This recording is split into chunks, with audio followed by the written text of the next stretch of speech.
Yo, what up, though, man? OG KAYANO in the building, New Orleans in the building. You heard me? What's happening, baby? Yes, sir. What's him, Big D?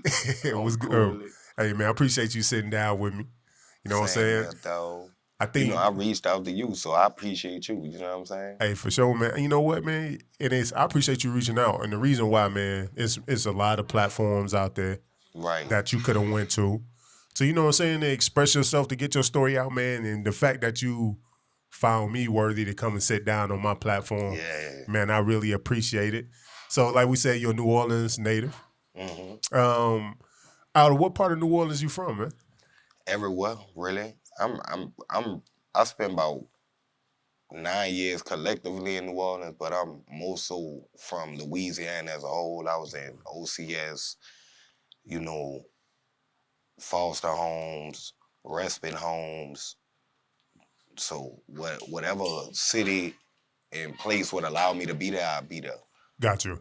So before we get into the journey, man, I know you into the music thing. You're doing your thing. Got some new releases out, man. Kind of tell me about the music, man, and what people can expect and go find from you right now. We got therapy out right now. That's on real life. I got about 3 releases on real life. So y'all go check them out. Shine, Take Off, and Therapy. You know what I'm saying? I got a project about to come out called Big Rocket. I got some singles on that. They zesty, like some bounce that represent my city. Like, I know y'all think that's for faggots and shit, whatever. I'm not homosexual. It's part of my culture. So I had to blend that in there. I got some jazz type feel. So, you know, you could really zone into a different vibe with me with this project I'm about to drop. And no, I'm not with a label. I'm not with nobody that's gonna preset my release. So it's just whenever the buzz build correctly, then y'all could just have it. For sure, for sure. And I know we was talking off camera, man. You know, shout out to my guy Trap Boy Freddie. He ran the bag up on Cash Out recently. Yeah. It caught a lot of slack. I think it was the remix, his version of Come Out Outside with OG Bobby Billions. Right. He hadn't released it on streaming platforms, but what he did was anybody sent $10 to his Cash App, he had sent them the song. And I Right. think he ran up like 30 bands in like a day. Slanging the MP3. Right. Like, man, what's your take on that, man? The Cash App, the digital. Look, no, I ain't hating on dude, but this why I felt played about the headline, what it said.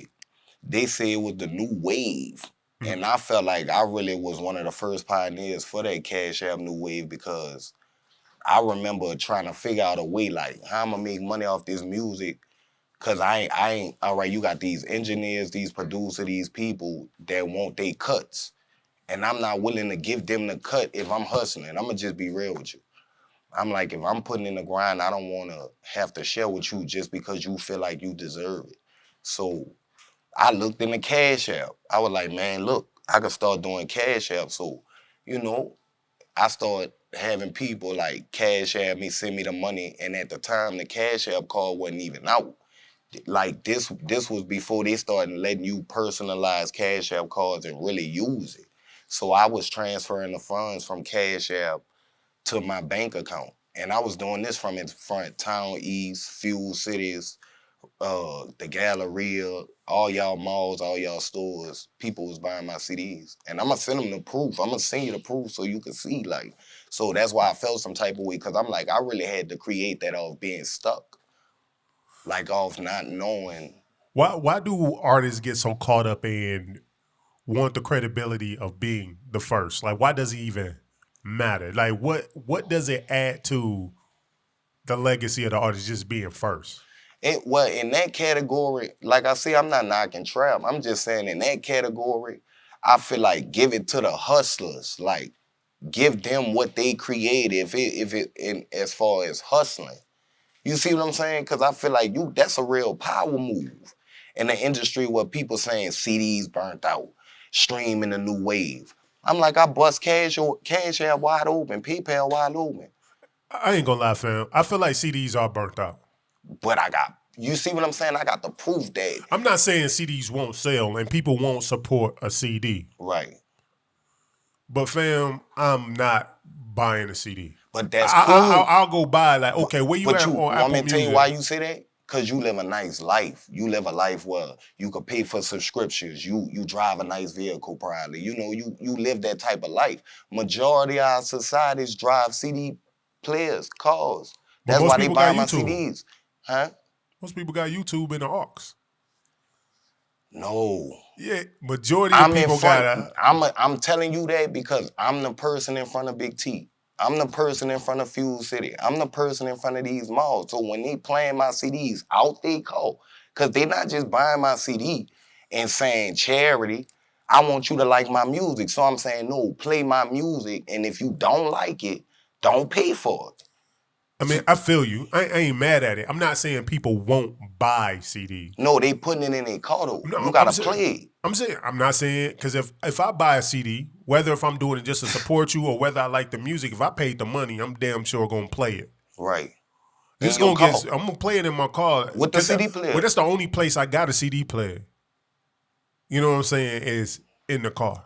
And if you like that person, well, I ain't gonna lie, it worked for me. I don't know if it's gonna work for the next person, but it worked for me. So you talk about your childhood, growing up. You know what I'm saying? Being born in Louisiana, bouncing around from foster home to foster home.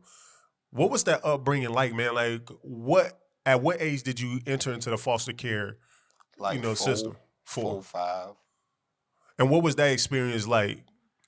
I hated it. It's traumatic. I still suffer from that shit, honestly. Like, cause you never settle. You never in one spot. You never stable. You always in somebody new house who collecting the check off you and just moving you to the next person. So it just a feeling of abandonment, rejection, never being accepted or something. You know, it just weird. It was a dark childhood. You Got know. you. Like, so being at 4 years old, going into foster care, what led you there, and how many siblings? Oh because all right, my mom and my daddy, they I don't know, they had a domestic dispute and they wound up leaving us according to what they say. Mm, And you know, I left, I must have left and was throwing rocks at the church, was doing something in that nature, and they called the police and CPS came and took us. And then we went to this lady house who, well, they got respite. They got foster homes and they got respite. Respite is something that it's a temporary home for like 3 days, a day, a week. And we went to her house and she was just doping us up, trying to get money off us. And my sister wound up getting mad about that and fighting the lady. You mm. know what I'm saying? So she tried to hit the lady with the iron. They split us up and we just kept going. Well, they got adopted. We went to like 3, 4 more homes. Then we got adopted again. Well, then we got adopted. Then I say it again like I got adopted with them. But I'm just trying to. I got a colorful life. It's a Got lot. you. So So, like, your sister and your brother get adopted and go somewhere else first. before they get adopted, we get split up. Okay. The family they go to, they get adopted by them. Okay. You know, and we go to like some more people, move around some more, and then cause we younger. So they trying to find. I guess they trying to find us a a, a suitable home for. I don't know how they be doing it, but it took us a little bit longer. So when they put us with him, he adopted us. The dude, he adopted us, and then he caught a stroke. You Gotcha. know, and that rocked my world because dude only got to raise a nigga for like 4 years. Damn. 3, 4 years, you know. So to learn everything I could from this man, and then he catch a stroke. Then we be displaced by Katrina because he worked for OPP, so which is the jail down there. Okay. So he swimming in inmates and doing all the evacuations, and we going with whatever the radio and the news say. Get out, we getting out. Stop here, do that, get this from there. You know what I'm saying? Got you. So he catch a stroke. He can't raise us. We out here by the people, by his family. You know, they ain't really accepting us. We like Texas, like we wanted to be here and we really was feeling this, but it just felt like hurry up and turn 18 or even 16 so you get out. Got you. So he ended up getting a stroke. You come here during Katrina. How long were you out here? After Katrina happened in 05, so to about 08, about Okay. 3 years. And so then you end up going back to Louisiana to be with the guy that Out in the nursing home. So this The foster people I was staying with out here, they put me out over something petty and minor too. Whatever it was just petty. They put me out. They put me on a plane. Me and my little brother. Gotcha. They fly us to him in the nursing home. Now he out his mind. We gotta stay in the nursing home with him. He paying the nurse to hide us. This only worked for like 2 weeks. It Gotcha. don't work that long. So then he wound up paying her to let us stay with her. And she got a house full of people. Gotcha. So that didn't work long. So he wound up having to just get an apartment in a cutoff. Anybody from New Orleans, they know what a cutoff at. Like the Gall Manors is like fucked up. They shoot a lot of movies in the Gall Manors now. Like it's a colorful apartment project. Yeah. And they be, you might see like on these movies when they're in New Orleans, they be running through these apartments that's real colorful. But yeah, I used to stay there. You probably don't know what I'm saying, but I got you. But I used to stay there and it was horrible, dog. We wound up staying over there, nutria rats, possums, roaches. Damn. You know, this man buying shit like peanut butter and sausages. He can't, that's how throw it off he is. He can't even grocery shop. Like, you hear me? Got you.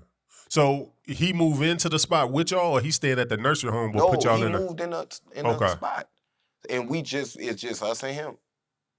And now it's all on me, you know? So now it's like, I gotta keep the house clean. I gotta do the groceries. I gotta make sure my little brother straight. I gotta learn how to drive. I gotta do a lot of things because this nigga, he out of it and nobody care. Hold on. Know? Okay, you got it. Go ahead. You good. So like at this time, how old are you? Like 14. 14. So you growing up fast. So like at this time, you and your brother here, your other sister and brother. They long gone since I was 4. Oh, so they was gone since you was 4. Yeah, I reunited with them after the storm. I ran into my brother. My little brother was about to beat him up. Like they got into the altercation. And I'm telling him, that's your brother. So we have a moment. And just, you know, that's when I reunited with them. But that didn't last long because we don't know each other. Gotcha. So I act this way, they act that way. They can't get jiggy with me. I can't get jiggy with them, respectfully. Yeah. Because it's 2 different lifestyles. Because what was their like dynamic like with their foster home?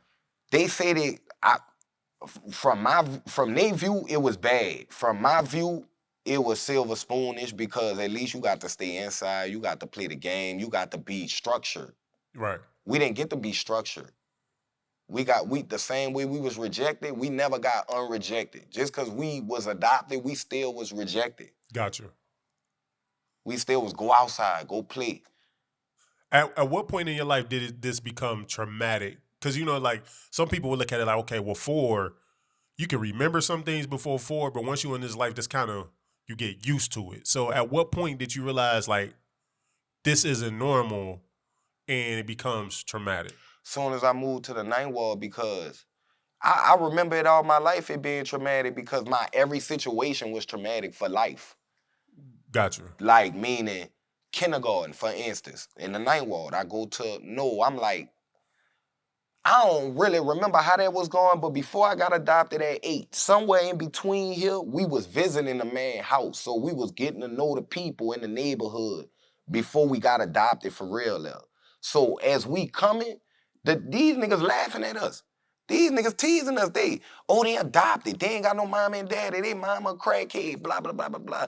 So off the rip, nigga know you ain't nothing. Off the rip, nigga talking about you. Look, his shoes light up. Everybody wearing Soldier Reeboks. I got on the light up shoes from Payless because I'm adopted and they $12. They you know? So, of course, every day traumatic. You walking from these niggas picking on you because you adopted. You sitting in the back of the bus, that nigga ain't got no mama, that nigga ain't got no daddy. So now you just like, you know what, fuck it. I'm gonna start beating niggas up and, you know, getting my aggression out, just smashing shit. So it been traumatic all my life because nobody would let you live out being publicly rejected. Gotcha. Damn. So then you go forward, you turn 18. Now, once you became an adult, like, at what point do you move from out of the man who adopted you house and start like kind of being on your own? No, I got gave back to the system when I was 14, so I went back to group homes. I was in Awakening in Baton Rouge. Then I went to Johnny Robinson in in Natchitoches or Monroe, wherever that's at. Then I went to Johnny Jacobs. I went to a lot of group homes. Gotcha. I went from 14 to 18. Then when I went from about 16 to 18, I was in what they call independent living. Gotcha. That's when you like emancipated and you basically take care of your own self under the state supervision. So you enter into adulthood. How was your adulthood affected by what you Get did? rich or die trying. Nah. Straight up, right now. Like, you know, we going to school. You going to school, you think about your homework. I'm thinking about what I'm going to eat for the rest of the month. Gotcha. You know, it's get rich or die trying now. I can't call my mom. I can't call my partner. My partners is in the group home. My Gotcha. partners is in OCS and is in juvenile justice detention and shit like that. They just as fucked off as me. Gotcha. So you enter into your adulthood, and now it's pretty much you on the streets. You gotta get And how I you know live. I ain't gonna even lie. I ain't gonna even just get the streets credit like that, cause I'm gonna put it like this. I was in the streets because I was in the streets since a child because I was rejected. Gotcha. I had no choice but to be there. Gotcha. So I don't really like that, but I try to work. I try to be an upstanding citizen. I try to, do that. And it's just not enough to take care of a rejected person with no stability, no background. So how do you deal with that? Because like now, you know what I'm saying? Like your husband, your father. Buku therapy, buku counseling. Gotcha. She a wonderful person. I wouldn't even marry her if she wasn't a person who could help me cope with life. You know, this a miracle, like me being here. Cause I'm supposed to, like real talk, I'm supposed to be, I know a lot of niggas say I'm supposed to be dead or in jail. My partner is doing, bruh, this real for me. Gotcha. I know a lot of niggas play. I'm in Texas on felony federal charges. I got here that way. Damn. For freedom, to be able to be a rapper, to be able to sit in front of your camera and have a chance at real life. So they playing. So when you see artists do music about lives that they really haven't lived, how do you feel about it? It's great for them to be able to lie and get paid because, I hate it in one way, but I feel good for them because they could get paid off it. That's all on the people that's foolish. But I feel played in the same sense because I'm like, those people, I used to be that type of person and I know those people that you portraying. I've been like, I could say it's a lot of things like pertaining to Dallas, right? A lot of niggas that rap, I was locked up with their partners, with their best friends and their family before I even knew them. You see what I'm saying? Gotcha. So where I was at with it again, I'm getting. With that being said, like with the whether it's real or fake, like we are in the entertainment game. So not to get back on that track. What I was saying is these people. Why it fucked me up is because I prayed with the people you portraying to be like. I've had faith and no hope with these people. That's why I feel played at because you lying and acting when a person who life you stealing really got 75 years. Gotcha.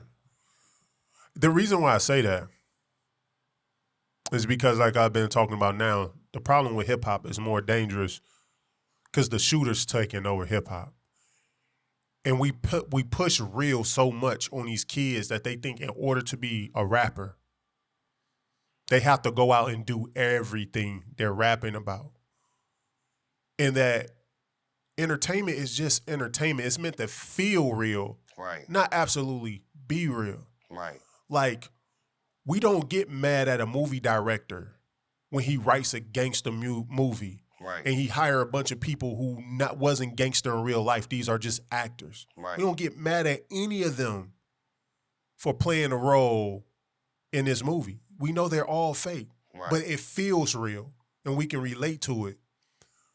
why in music are we holding such a hard standard for people to actually live what they're saying? Because if everybody is killing everything and rapping about it, you can't be here. So why can't a rapper just allow to be an entertainer? No different than a producer or an actor in the movie.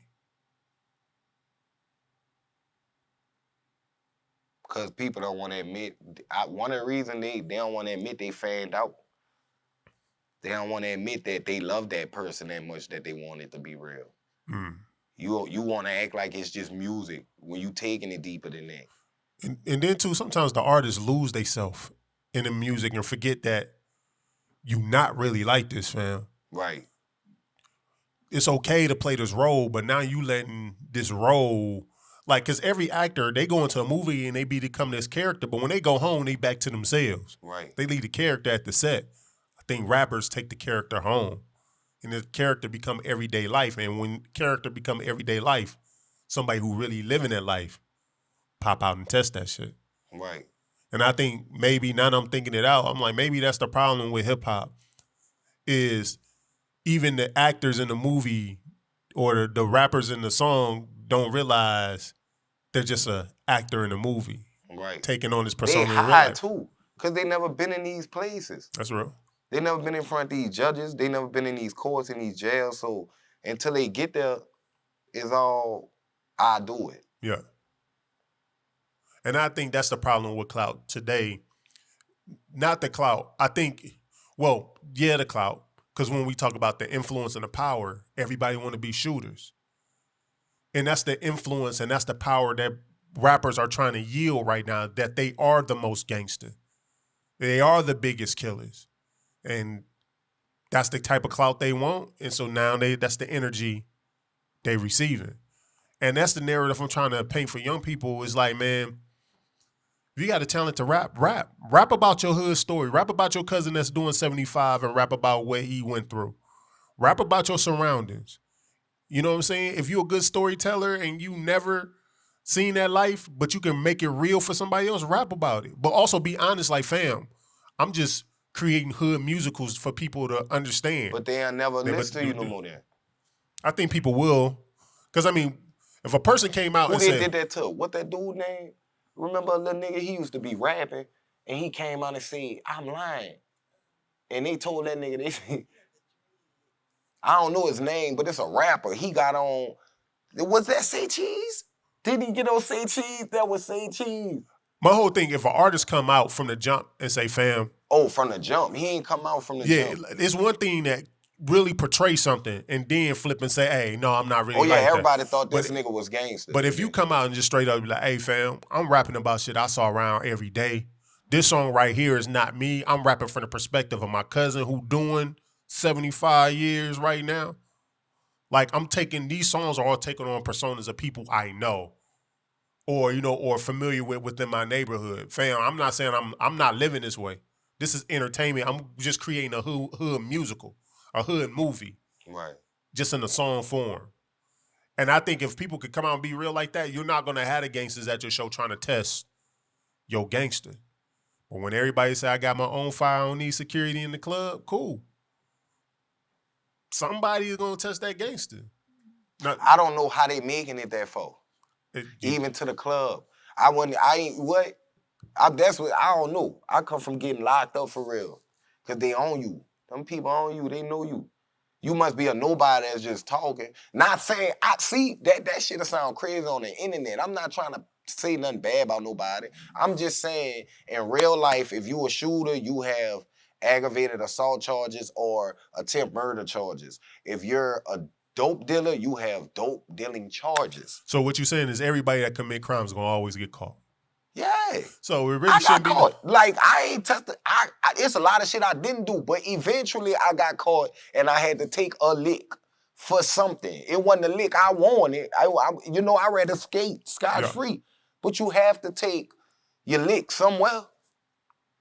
When you met me, I wasn't like this, huh? I was street for real. I'm on some shit like, babe, I'm going to jail any day now. Any day now. I'm really like this. Gotcha.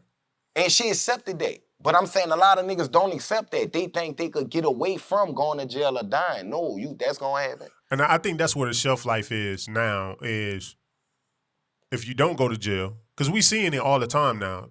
Either artists are going to jail or they dying. You can't do a show because somebody there to shoot the show up that's messing up your money. You can't get out in front of the store and sell CDs because you're going to get shot up. So you're messing up your money. The only thing you can make your money off of is features and streaming. You know what I'm saying? Because we let the shooters in the game. And I think that's the thing. But don't say it like, see, this how I feel. You don't feel me, Big D. Like, niggas like me, they not giving me no job, though. These niggas, they gotta let us in the music game. Because we the real deal. Like, I get it. It's other niggas y'all like how they talk. But I'm saying, y'all giving us a chance, us the real life, to make money and provide for our families, because they looking at our arrest reports and our convictions and they saying, no. The only thing that scares me about I think that's the problem with hip hop. Like, no knock against you, but letting y'all real niggas into hip hop, that ain't real. That's just violent. I know what I mean by what people perceive as real into hip hop is what's making everybody feel like I gotta do this in order to get on. So they start. But they shouldn't feel like that. You see my background? See why I'm sharing my story? Yours genuine. Because when you listen to my G shit, you hear me saying, you should know that, if you hear me, because I don't really talk like that in my music. I don't really just be, when I do, I have the history, the jacket to back it up. I'm not just saying this just to say it. Yeah, no, for sure. I'm not doing that. Like, I can't do that. Like, so... I just think it's crazy how people, like I say, I hope if my son become a rapper, my son don't know the hood. So I need my son on some cocky shit. Like, I came in the world knowing money. I ain't never seen broke. Right. You know what I'm saying? I need you to be on some shit like, nigga, I was 3 years old at Perry Steakhouse. Like, I need him on some bossed up, bougie ass shit. I don't need him rapping about getting out the mud. Like, nigga, I got it out of glitter and gold. That's what I need him rapping on and standing firm on it. Like, my dad. I think it's the way God be blessing us too. Yeah. I think niggas look at the blessings of street niggas and just don't understand our course of life. They don't understand what we've been through, where we going. They just see the violence and what they like about it, and then what we've benefited. But you not seeing the hell. That's true. But you know what? And that's a younger person trait. Like, young black men, or not just young black men, but just young men full of testosterone. We feel like nobody can whoop us. We ain't gonna never get caught. We can shoot everybody. Nothing will ever happen to us. You had that. You fearless when you younger. You know what I'm saying? Like you said, even with sports though, every kid feel like, I'm gonna just go to the NFL. They ain't seeing all of the training and the 5 a.m. workouts that these dudes going through, throwing up, coaches cussing them out. They ain't seeing none of the stuff that's preparing their body to be pro.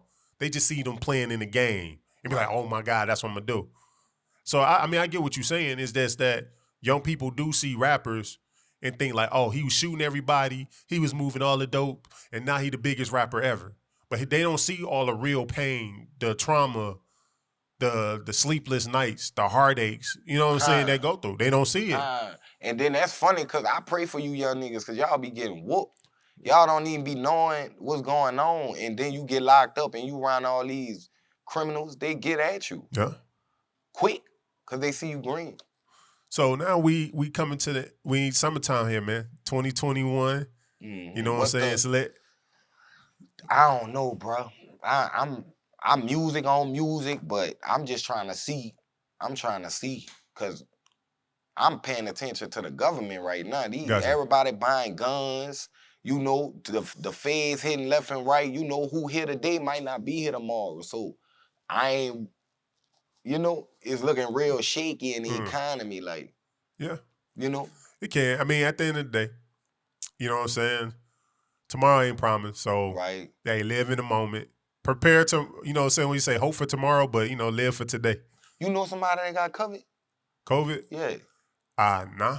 Me neither. I mean, no, I know. No, I take that back. I don't know nobody now, but yeah, I had like 13 classmates from high school die from it. Damn. I had three 3 family members died from it, and I had about 5 or 6 recover from it. See, I pray for them people too. My bad for No, you speaking on cool. that. I'm trying to duck that. See, I don't want wind into COVID. I don't want, I Yeah. don't know. I mean, at the end of the day, live your life, man. Be precautious at everything we do. We all got an expiration date, unfortunately. Right. we all gotta go one day. So that's why I just try not to get caught up in it. I think I found myself recently thinking of death a little bit more since I had kids. Because my biggest fear out of everything is not dying. It just, what if I died and my babies was fake? Like none of this stuff was real. Right. Like that would heartbreak me more than dying itself. Like leaving them or get on the other side and be like, I would never see them again. That will that's what get me more. But it motivates me to spend as much time as I can with them, create memories and life with them until, but man, we got to go one day. Right. So I don't fear COVID. The only thing I guess with COVID for me was how can I do my part not to send you home with it or send anybody else home with it? That was my biggest thing. Like how can I do my part to contribute to humanity, like you were saying earlier, the team. Right. And so I'm vaccinated. They just released the whole rule today that all fully vaccinated people don't have to wear masks no more. How they know y'all vaccinated? I got a card. Oh, you lit? Yeah, I got a card. So I went and got both of my shots. I've been vaccinated for about a month and a half now. I had both of them. Damn. So no side effects. I ain't got no superpowers. I ain't get nothing, bro. My arm was a little bit sore. I moved that boy, and that was good. Yeah. So, be safe, man. Do your thing out here, bro. Live life. Real you got a, amazing wife that supports you, man. Make the memories, man. And right. Do your thing. But I tell you what, your music fire. Appreciate it. And I'm going to make sure I push this story so when people go hear that music, they be like, I get this shit. Right. And I rock with this shit because they can tell that it's not the authenticity. Like they going to feel it.